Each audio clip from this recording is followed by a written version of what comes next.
Bueno, vamos a seguir con la presión atmosférica.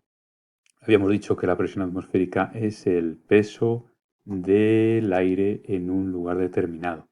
El aire se amontona en capas y si es un día despejado que no hay mucho viento, pues esas capas tienden a amontonarse unas encima de otras. Entonces el aire pesa mucho porque hay muchas capas.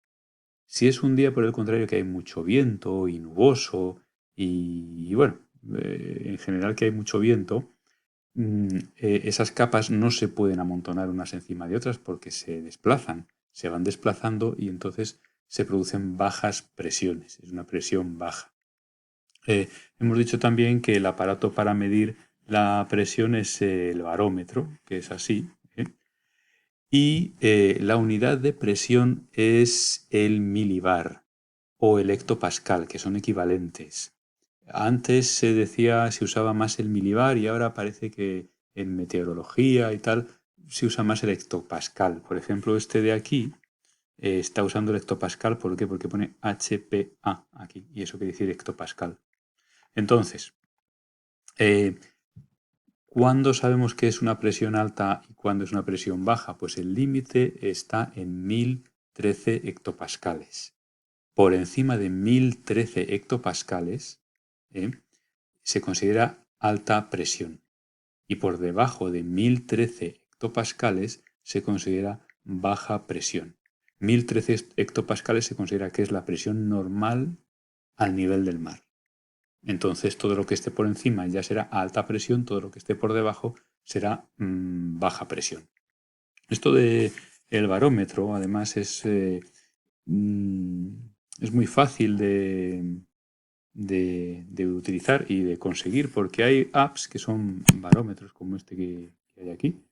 Es una app gratis y, bueno, funciona bastante bien. Entonces ya veis que lo miden hectopascales y además también tiene un altímetro. Y entonces te permite saber la presión que hay en cualquier momento.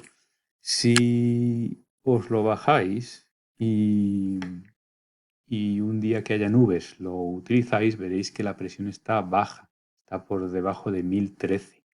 Y un día despejado, un día que no haya mucho viento y que se vea todo el cielo despejado y un buen sol, veréis que la presión está por encima de 1013. Esto siempre va a funcionar de esta manera, ¿vale? Bueno, entonces, más cosas. ¿Qué tiene que ver esto con el clima y con la meteorología? Pues que las altas presiones se conocen como anticiclones y nos traen tiempo estable. Que no quiere decir que haga calor, ¿eh? Puede hacer calor o puede hacer frío. En invierno hay anticiclones a veces. En Siberia hay un gran anticiclón siempre y hace un frío terrible en invierno, ¿eh? En el Polo Norte y en el Polo Sur hay anticiclones casi siempre. En el Polo Norte y en el Polo Sur, esto ya lo dijimos en clase, no nieva casi nunca. En el Polo Norte casi nunca nieva. Lo que ocurre es que cuando nieva, como hace tanto frío, pues nunca se deshiela. Como están por debajo de 0 grados, con que nieve un par de veces, pues ya se forma el hielo y se queda ahí para siempre, porque nunca deshiela al no estar nunca por encima de 0 grados. Lo mismo pasa en el Polo Sur, en la Antártida, exactamente igual, ¿vale? Y son zonas de alta presión, porque el cielo suele estar despejado, pero hace mucho frío, ¿vale? Y cuando estamos por debajo de 1013 milibares, pues lo que tenemos son bajas presiones que en el lenguaje más coloquial de la meteorología se llaman borrascas o depresiones. Más conocido lo de borrascas. Entonces, esto de anticiclón y borrasca pues os sonará de algo, ¿vale? La borrasca trae tiempo inestable porque hay mucho viento y el viento puede traer nubes y puede que haya precipitación. No es obligatorio, no es forzoso que llueva, pero puede llover o nevar. Entonces, entonces las bajas presiones, ya digo, traen esa inestabilidad. No permiten que se almacenen capas de aire una encima de otras por el viento, por efecto del viento. Bueno, es importante que vayáis notando cómo se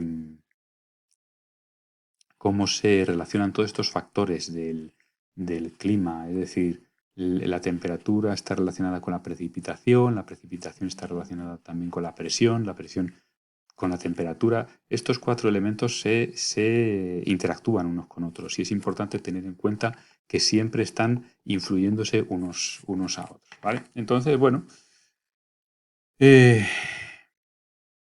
pues estos son los factores que influyen en la presión, la altitud, a mayor altitud, menor presión, a menor altitud, mayor presión, y también la temperatura del aire. Ya lo hemos dicho antes, el aire caliente absorbe la humedad y sube hacia arriba. Cuando sube en altitud se enfría, ese aire condensa, forma una nube y como el aire frío ya no puede contener tanta humedad, empieza a precipitar. Y si empieza a precipitar, estamos en una baja presión.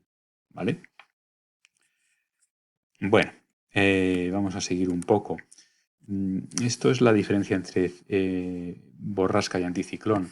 Ciclón y borrasca en términos de meteorología es lo mismo.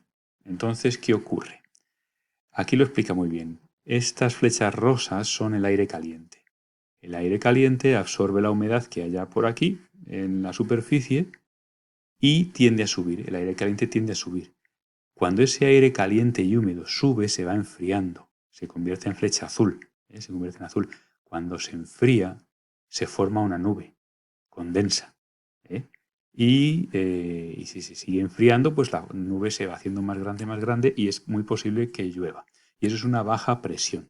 Además, pues estas nubes producen que la presión baje y además al moverlas el viento, pues ya lo mismo que he dicho antes, no se pueden almacenar capas de aire y la presión es baja porque no existe ese peso de aire en un punto dado. El anticiclón actúa justo al revés, justo al revés. Hemos dicho antes que el aire frío tiende a descender porque es muy denso. Entonces el aire frío desciende y cuando llega a la superficie, pues se va calentando y además va absorbiendo agua, humedad. Cuando ya lleva un rato calentándose y absorbiendo humedad, empieza a subir, a subir, a subir y se enfría y condensa y vuelve a formar nube y se vuelve a formar borrasca. Y por eso pasamos del anticiclón a la borrasca y de la borrasca al anticiclón. Siempre es el anticiclón el que envía viento, envía aire a la borrasca. Es decir, la borrasca es inestable y el anticiclón estable. Entonces, la naturaleza siempre tiende a equilibrar las cosas.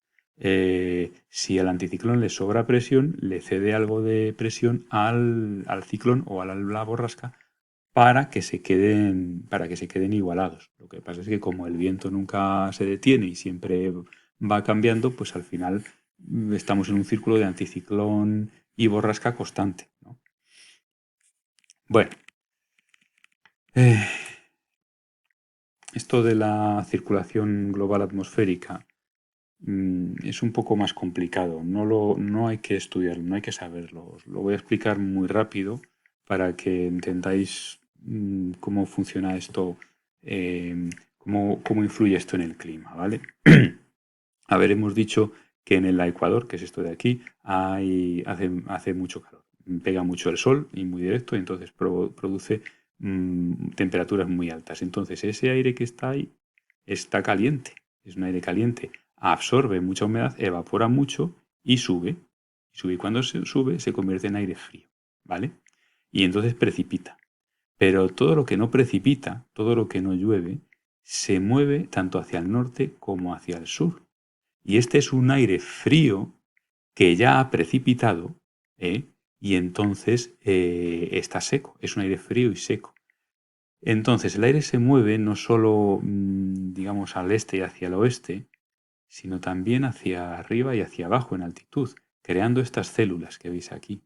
Y donde el aire frío y seco desciende, como está tan seco, al llegar a la superficie empieza a absorber la humedad, porque ya también se va calentando al llegar a la superficie. Y por eso, en estas zonas donde desciende el aire frío y seco, se crean desiertos. Se crean desiertos. Al descender el aire frío y seco, se calienta y empieza a absorber humedad. Entonces, Aquí hay un desierto muy claro, que es el del Sáhara, y luego si siguiéramos dando la vuelta al mundo veríamos muchos más desiertos, como el de Arabia, como el de Takamaclan, etcétera. Y hacia el otro lado, hacia América, igual, ahí tendríamos el desierto de Sonora en México, el desierto de Nevada en Estados Unidos y otros. Hacia el sur pasa exactamente lo mismo, ¿eh? Este aire caliente del Ecuador asciende, condensa, precipita y lo que no se y el aire que se ha quedado ya sin agua porque ya ha llovido se mueve hacia el sur, forma esta célula, gira en círculo y cuando desciende ese aire frío se calienta en la superficie y empieza a absorber la humedad y por eso también crea desiertos. Crea desiertos. Aquí, a esta altura, en el sur de África, tenemos el desierto del Kalahari, por ejemplo. Un desierto también muy grande.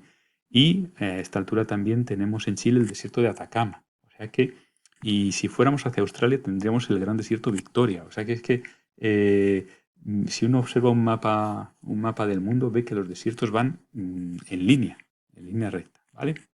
Bueno, ya digo, esto no hay que estudiárselo, es un poco más complicado, pero que sepáis que estos aires cálidos y húmedos y fríos y secos influyen mucho en el clima y en el paisaje y en la vegetación y en todo. Aquí también es importante ver la dirección de los vientos. En la zona cálida del planeta hay unos vientos que se llaman alisios. En inglés los llamamos trade winds. Estos vientos alisios, estos trade winds, en el hemisferio norte van hacia el este y en el hemisferio sur, bueno, y en el hemisferio sur también, van siempre hacia el este. Se convergen hacia el ecuador y se mueven en dirección este. Y en las zonas templadas, por ejemplo, donde estamos nosotros, aquí en Europa, en España, pues los vientos vienen desde el oeste, por eso los llaman los vientos del oeste. Los westerly winds vienen desde el oeste y en el hemisferio sur pasa exactamente lo mismo. Y por eso, casi siempre las nubes en la península ibérica entran desde el oeste. Siempre entran desde el oeste, siempre entran por Galicia, por Asturias, por el País Vasco, por Cantabria. Entran desde el oeste o desde el noroeste y van avanzando. ¿De acuerdo? Bueno, pues esto de la dirección de los vientos es importante y de los tipos de viento que tenemos, los vientos del oeste, westerly winds, son estos y estos, y los trade winds o vientos alisios que son estos. Bueno, esto es muy importante por lo siguiente que vamos a ver a continuación. Antes de pasar al apartado del viento, que sería el último elemento, que quiero que veamos una cosita aquí. Esta es una web que se llama eltiempo.es y que tiene mucha información, sobre todo sobre las temperaturas, sobre precipitaciones, sobre la presión atmosférica, etc. Entonces, por ejemplo, esto es un mapa de las presiones que va a haber a lo largo de esta semana. A ver, vamos a ver.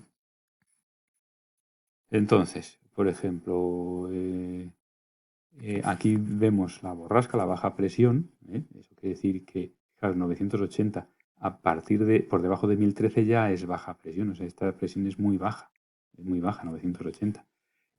A partir de 1013 para arriba ya es alta presión. Esta, por ejemplo, tiene 1030 aquí, muy alta. Esta es una baja presión de 1020, que es raro, ¿verdad? Porque tendría que ser menos de 1013. Eso es porque está aislada. Lo llaman baja presión relativa, se forma así de repente. Se queda aislada entre varios anticiclones, entre dos anticiclones, y se queda ahí una borrasca aislada del resto. Ya veis que está prácticamente sola, ¿no? Esto aquí también es muy común porque esta zona de aquí de España es bastante lluviosa, la sierra de Grazalema, que está en Cádiz. Ahí llueve mucho. A pesar de que parece que en Andalucía llueve poco, pues ahí llueve muchísimo. Bueno, entonces, las borrascas ya veis, fijaos que cerca están las isobaras, que son las líneas de igual presión. Estas líneas se llaman isobaras. Cuanto más cerca se están, quiere decir que más baja es la presión y más se mueve el viento. Y como veis también es donde más nubes hay. Y donde hay anticiclón, pues hay pocas nubes y están muy desgajadas, ¿vale? Entonces, a lo largo de la semana evolucionaría así. Fijaos que las bajas presiones llevan muchas más nubes y pasan por esta zona, sobre todo por el norte de Europa, y los anticiclones impiden que entren demasiadas borrascas a la zona donde está España, por ejemplo. Por eso en España en general llueve poco, menos que en otros países de Europa. Bueno, Continuamos en el siguiente vídeo.